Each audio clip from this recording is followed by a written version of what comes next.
Hi friends, this is your Aadya. నువ్వుగా cooking channel open చేశాను. Please follow and subscribe.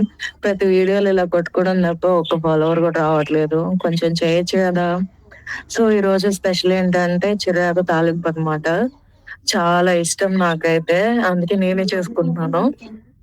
First గా అయితే చిరాకుని బాగా ఒలుచుకునేసి ఆకు మొత్తం ఒక 4 times వరకు వాటర్ లో బాగా నీట్ గా కడిగేసుకోవాలి. ఎందుకంటే దాంట్లో డస్ట్ ఎక్కువ ఉంటది కాబట్టి. సో కడిగేసి ఒక బౌల్లో పక్కన పెట్టేసుకుని వాటర్ అంతా వంపేసుకొని, ఇప్పుడు ఒక బాండిల్ పెట్టేసుకొని అందులో ఆయిల్ వేసుకొని, ఆయిల్ హీట్ ఎక్కిన తర్వాత ఆవాలు, అలాగే పచ్చనిపప్పు, కొద్దిగా వెల్లుల్లిపాయలు దంచి వేసుకొని అందులోనే కరివేపాకు, చిటికెడు పసుపు వేసుకొని అవి బాగా వేగిపోయిన తర్వాత ఈ చిరాకు వడగట్టిన చిరాకు ఎత్తి అందులో వేసేసుకోవాలి. సపరేట్ గా ఉడక పెట్టాల్సిన అవసరం అయితే లేదు. వేసుకున్న తర్వాత సాల్ట్ కొంచెం వేసేసుకొని బాగా కలుపుకోవాలి.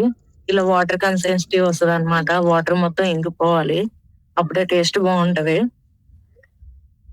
నేను సపరేట్ గా కందిపప్పు కూడా యాడ్ చేస్తాను. ఇది కందిపప్పు వేరే స్టవ్ మీద ఉడికించుకుంటున్నాను అనమాట.